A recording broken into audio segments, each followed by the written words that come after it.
Everything's bigger this year, and that's because there's a bigger audience and people know about the show now. They know they can bring their product onto it, make it a commercial success overnight because millions of people are going to see it.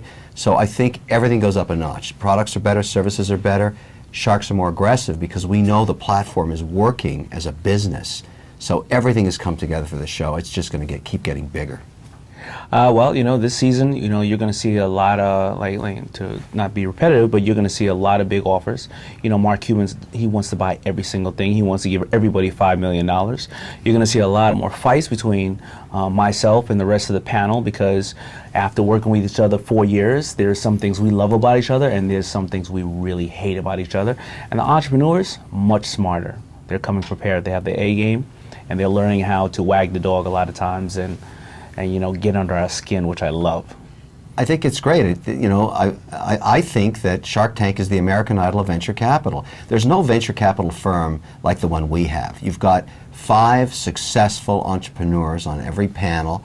They know every single sector of the economy. That's rare that you get that. And on top of it, millions of people watch it, so it becomes its own vehicle by which you can promote a product or service. The model really works. I mean, if you're going to invest in venture capital, you're much better off doing it through Shark Tank, where you've already got a massive advertising platform. That's what everybody understands now, and that's why it's working.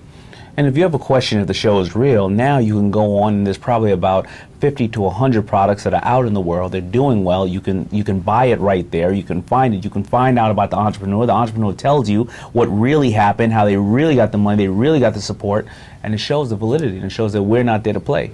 I've always said the same thing. You've got to know your numbers. Nothing undermines the opportunity than being asked a question about the business model you're proposing and not knowing the numbers. You look and sound like an idiot when that happens. And of course you should be shot immediately. And they get shot. That's what happens. You have to be prepared. It's that simple. Just like in real life, you've got to come in there, get ready, because a great presentation is one that's peppered with questions, all answered correctly, or at least when they don't know, they tell you that, but they'll find out for you. And that is where you see success. That's when you see it happen. But people that say, oh, gee, I never thought of that, I don't know about that, they get eaten alive, and that's what happens in Shark Tanks.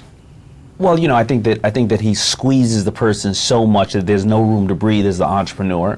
I test them, that's all. I'm probing, I'm testing, and that's very important. You got to deal with reality. You have to ask the questions that you want the truth No, he from. does. He probes them, he tests them. What really gets on my nerves is the fact that he's a very disciplined investor, but once in a blue moon, you'll see him go a little to the left and I'll already count him out and know that I got to go and beat up on Barbara or beat up on Mark, and then he just jumps in, and sometimes he actually gets a deal when that never used to happen.